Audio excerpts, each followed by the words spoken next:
Salutations, ici Ed Blast Mode, content de vous retrouver pour la revue non pas d'un Dark Zone, mais d'un Adventure Force, j'ai nommé le Connor Fear. Donc dans le packaging, vous avez bien évidemment le blaster, ainsi que non pas un barillet, mais deux barillet de 10. Chose que sur la revue de Welcome S7, il n'y avait malheureusement que un seul et unique barillet.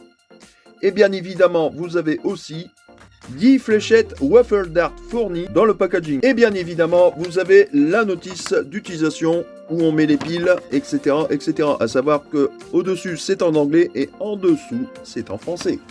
Plutôt pas mal. Maintenant, on va passer aux spécificités de ce blaster. Donc, au niveau de ce blaster, il n'y a pas d'attache crosse ni d'attache canon. Vous avez par contre un attache sangle au-dessus du canon et en dessous du canon, devant la gâchette et au-dessus de la poignée. Comme vous pouvez le voir, c'est un blaster électrique à volant d'inertie. Et comme vous pouvez le voir aussi ici, vous avez une deuxième gâchette. Vous allez me dire, mais à quoi ça sert ?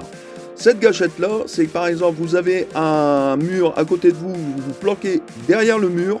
Et si la personne est aux alentours de l'autre côté du mur, vous pouvez facilement le viser. Preuve à l'appui. Regardez. Et ici, je peux viser, grâce au petit miroir qui est dessus, la cible comme je veux et où je veux, tout simplement. Petite parenthèse, pour ceux qui savent, s'ils ont un Connor Fear comme le mien, à quoi sert ce petit bouton ? Je sais que ça descend justement le miroir, mais personnellement, je ne sais pas à quoi ça sert exactement. Si vous l'avez la réponse, je serais intéressé de le savoir. Pour ce petit blaster, il vous faut 10 piles LR6. Donc en totalité, vous avez 9 volts sous le capot. Et pour mettre les piles, il vous suffit tout simplement de dévisser ici pour mettre 6 piles LR6. Petite parenthèse, je mettrai bien évidemment le lien de la vidéo de Welcome S7 pour comparer avec tout simplement ma vidéo. Et je mettrai bien évidemment le lien pour trouver ce petit blaster que j'ai payé aux alentours de 20 €, sans compter les frais de port, sur Blaster Time. Parenthèse fermée, sur ce petit blaster, vous avez la possibilité d'avoir, comme je disais, deux barillets de 10. Alors, vous avez deux façons de le charger. La première façon, c'est tout simplement de prendre le barillet et de le charger directement. Ou alors, si vous êtes en pleine partie, que le deuxième barillet est malheureusement vide, et ben, il vous suffit tout simplement de recharger comme ceci. Donc, vous tournez le barillet et vous mettez vos Waffle Dart dedans. Bien évidemment, c'est un peu plus fastidieux, mais cela fonctionne très bien. Maintenant, nous allons passer au test de vélocité, donc avec les 10 Waffle Dart fournis dans le packaging. Et on va essayer aussi les Chili Dart dans le deuxième barillet. A savoir quand même que c'est un blaster semi-automatique, à peu près comme le Strife. Rien à voir avec le Strife, mais le mécanisme ressemble fort au Strife. Donc maintenant, nous allons passer au test de vélocité. A tout de suite.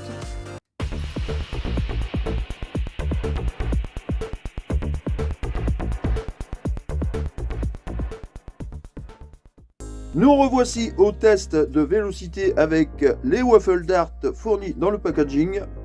On va voir combien on peut faire en vélocité avec ce petit blaster. Et je pense que vous allez être étonnés. Et oui, vous rêvez pas, 98,4 FPS avec les Waffle Dart. 100,6. 102,9.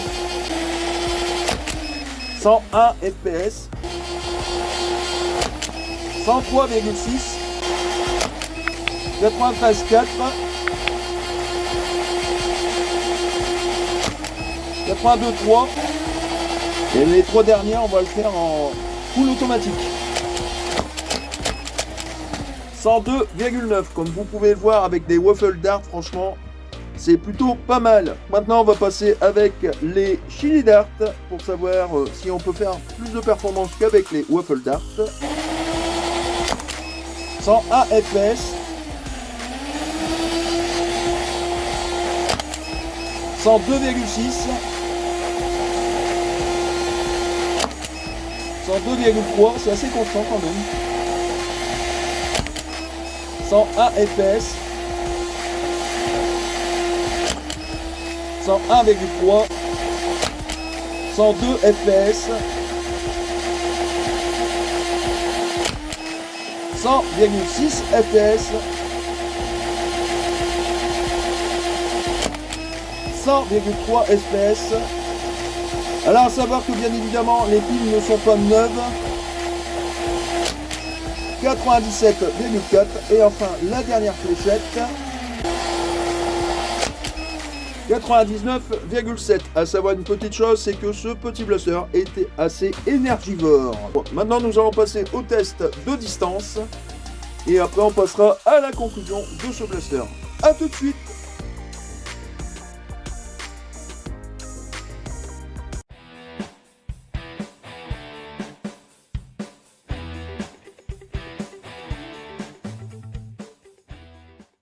Nous revoici au test de distance. Alors, entre la caméra et la première marque, il y a 10 mètres. Ici, il y a 20 mètres. Au-dessus, il y a 30 mètres. Et juste au-dessus, vraiment le dernier, c'est 40 mètres.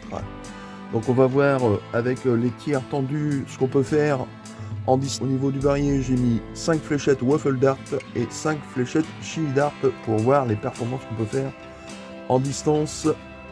On va commencer par les Dart Zone Waffle Dart. Bon, et au niveau de la visée, ça donne ça, et c'est plutôt pas mal quand même. Donc voyons voir la première fléchette tir tendu, laissez bien lancer le moteur, et c'est parti. Déjà on a atteint les 22 mètres pour la première fléchette. Ouh, 25 mètres. 27 mètres. On a été à 28 mètres, un petit peu plus de 28 mètres. Et celle-là a été à 25 mètres. Déjà, franchement pour l'instant, au niveau des performances, la moins loin a été 22 mètres et la plus loin a été à 28 mètres 50, c'est plutôt pas mal. Donc maintenant, on va passer avec les 5 fléchettes Chili Dart pour voir les performances qu'on peut avoir avec. Ah, elle a atterri sur un obstacle, donc elle a été à 17 mètres. Elle a été à ses 25 mètres, c'est plutôt pas mal, c'est correct, très très correct. Elle a atteint les 29 mètres, non 28 mètres, elle a atteint 28 mètres la deuxième. Elle a atteint, comme vous avez pu le voir, les 30 mètres. On a dépassé les 30 mètres avec. Et plutôt pas mal, franchement. Ça dépend de la fléchette que vous utilisez. Pour l'instant, la plus loin a été à 30 mètres 10. Donc il nous reste 2 fléchettes. Elle a été à 25 mètres, celle-ci. Et enfin, la dernière. Elle a été à 25 mètres. Elle a touché la boche de ma serre. Donc pour l'instant, sincèrement, c'est un excellent blaster. Donc on va passer en tir en cloche avec Waffle Dart et Chili Dart. A tout de suite. Nous allons passer avec les 5 Waffle Dart en cloche pour voir le maximum de performance. Ouh, elle a été à 30 mètres, elle est passée chez mon voisin. Nous sommes atterris à 29 mètres 80, pas loin des 30 mètres. Là, rien qu'avec les Waffle Dart, déjà on dépassait 30 mètres. 29 mètres 80, le premier est parti à un peu plus de 30 mètres, le deuxième à 29 mètres 80 et le troisième était à 31 mètres. C'est plutôt pas mal quand même. Hein. Elle a atterri quasiment à 35 mètres, c'est un truc de dingue. Et enfin la dernière Waffle Dart, elle est partie chez mon voisin, donc je verrai ça tout à l'heure. Donc maintenant on va passer avec les Chili Dart en cloche toujours. Oula, il y en a une qui a atterri pas loin des 40 mètres. Elle a atterri tout pile poil à 30 mètres celle-là. Elle a atterri à 35 mètres. Celle-ci elle a atterri aussi à 35 mètres. Il m'en reste une. Et celle-ci a atterri à 39 mètres. Vous voyez, par rapport aux fléchettes que vous utilisez, vous pouvez aller plus ou moins loin. Donc maintenant, on va passer à la conclusion de ce blaster. A tout de suite.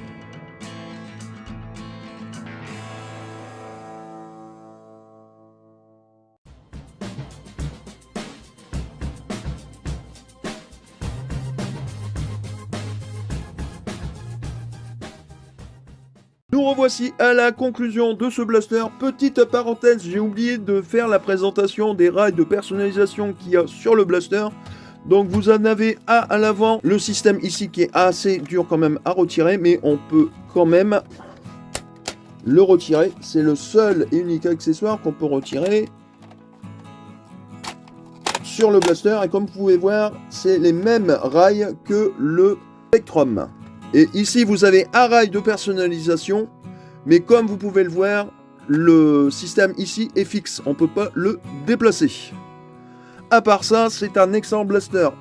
On va commencer par ses points négatifs. Déjà, le premier point négatif à noter sur ce blaster, c'est qu'il est très énergivore. Ça va faire 3 à 4 jours que j'ai des piles neuves dedans. Ils sont déjà à la moitié de charge. Pourtant, vous avez vu les performances que j'ai fait quand même avec. Le maximum que j'ai fait avec pile pleine charge était de 111,8 fps. Le deuxième point négatif à noter sur ce blaster, vous avez le fameux viseur qui est génialissime, mais il manque quand même un attache cross. Ou moins une crosse tout simplement, franchement, sincèrement, ça serait du tonnerre. Et le troisième point négatif, c'est le système de chargement. Donc au niveau, quand vous mettez votre barillet, vous pouvez le charger ici. Malheureusement, vous ne pouvez absolument pas faire la même chose de l'autre côté. C'est un peu dommage, mais bon.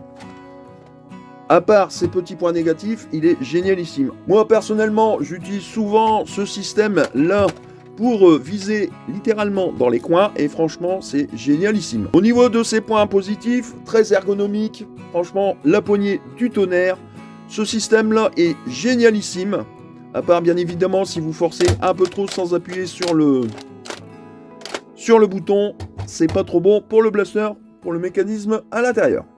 Et le dernier point positif et aussi négatif, entre parenthèses, c'est ces attaches sangle. Génialissime, par contre, si vous essayez d'attacher une sangle Nerf, malheureusement, ça ne passera pas du fait de la largeur des attaches sangle, tout simplement. Mais franchement, je vous le conseille, au prix de 19,95 €. En ce moment, je sais que au moment où je tourne la vidéo, ils n'ont plus malheureusement en stock, mais bientôt, ils vont en revoir. Et franchement, au prix de 19,95 €, c'est une affaire, je vous le conseille. Je vous mettrai bien évidemment le lien pour trouver ce blaster, les fléchettes Waffle Dart, les Chili Dart, si vous êtes intéressé. C'est ce qui clôture la conclusion de ce blaster. N'oubliez pas de vous abonner, de liker, de partager la vidéo, ça fait toujours plaisir. D'activer la petite cloche de notification pour ne rien rater de mes nouvelles vidéos. Sur ce, c'était Ed Blast Mode. Salutations amis terriens. Et à la prochaine!